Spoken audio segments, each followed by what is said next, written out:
Hello, and welcome back to another edition of Carrie's Gardening Channel. So today is September the 22nd, 2024, and I'm out here in one part of one of my straw flower patches here. And you can see part of my thing that I'm doing this year is we're seed saving. So you can see I have my tags here on the ones that I'm saving my seeds from.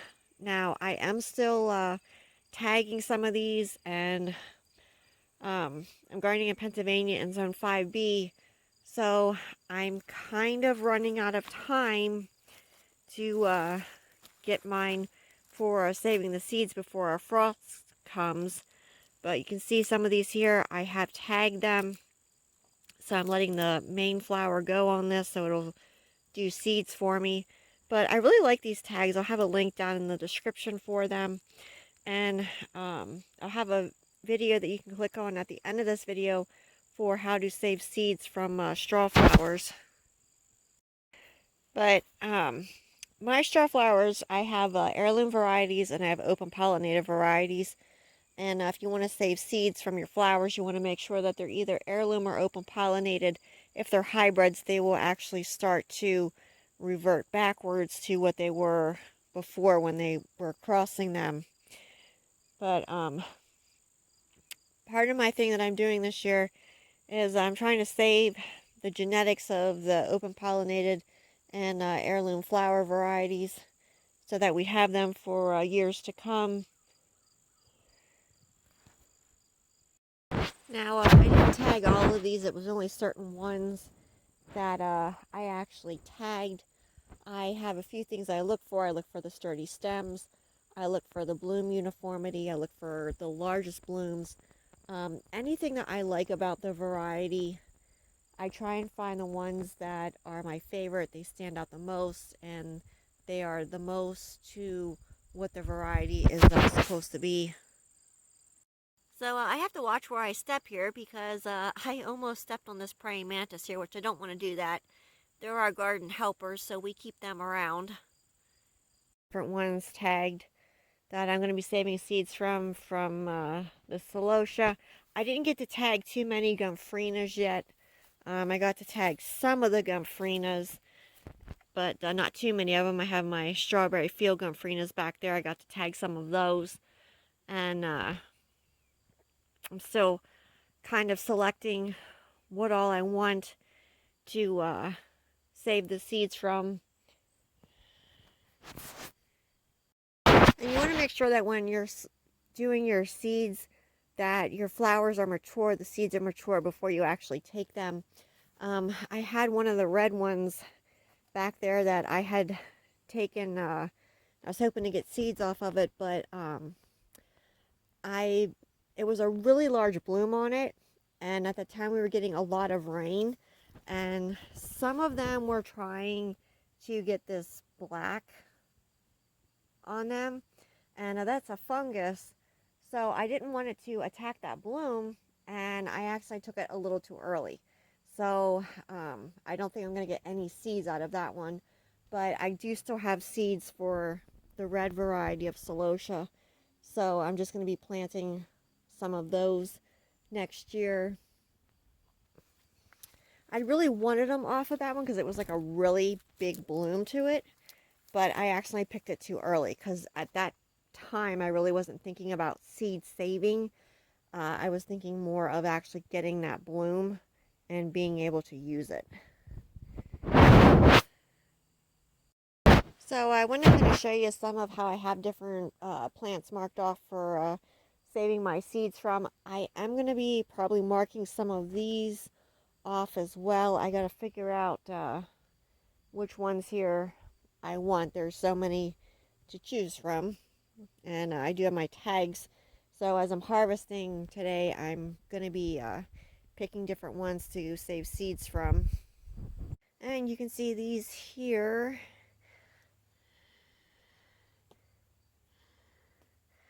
And these have grown quite larger than when I did my previous video, when I first said about that I'm going to be going back to seed saving to preserve our heirloom varieties, because I do feel that the heirloom varieties and the open pollinated varieties are being lost, and the genetics are being lost. So you can see these have gotten quite bigger. This is actually shaped like a heart. I really like this one. It's honestly hard not to cut this one, but I know if I want the seeds from it, which they are starting to produce, they're just not ready to cut yet, then I have to let this one here go. This one here just started blooming. That one back there is starting to develop the seeds. That's the orange peach back there. This one here is my own variety. I haven't given it a name yet.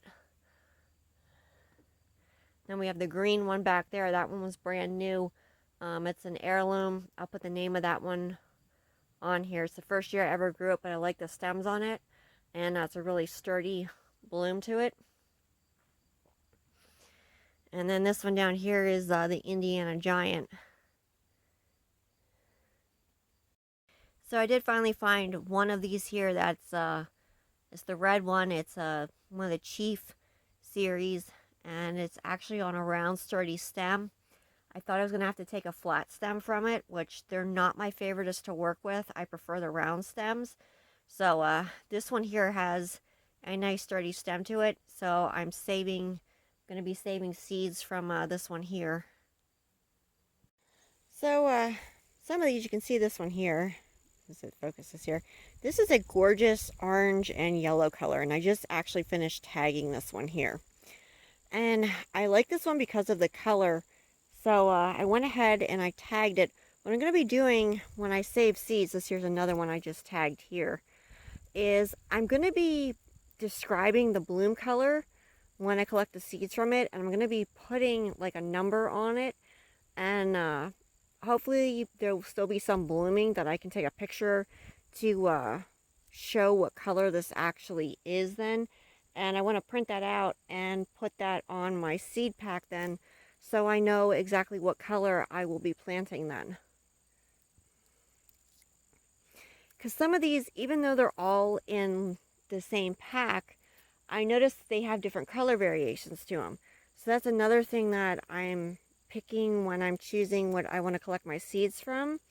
If I have a color that I really like, I want to make sure that I keep that one, because when you get mixed packs, you don't always actually find that color again. I have one that I have been looking for now for a few years.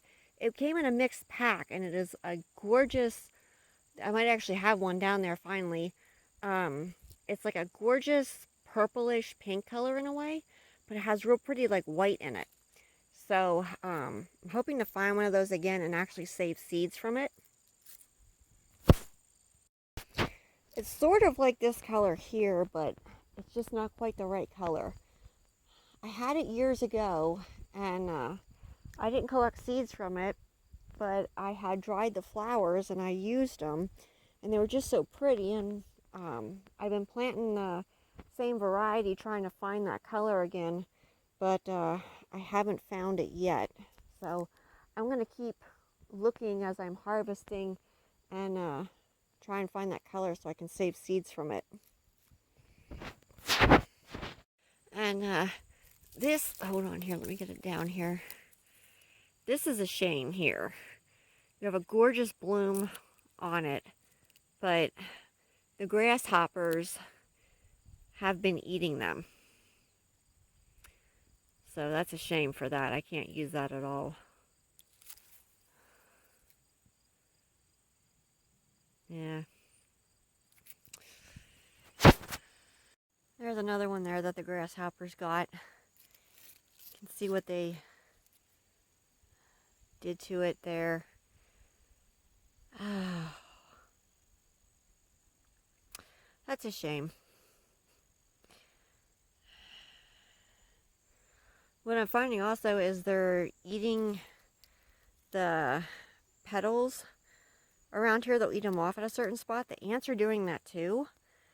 So I really have to look these over and watch what I get. Now this one here, I'll take this off so that the plant doesn't slow down.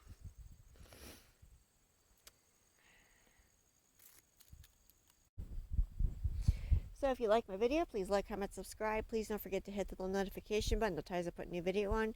Also follow me on Twitter. I'll have a link down in the description for my Twitter account. Thank you for watching. Have a nice day. Bye.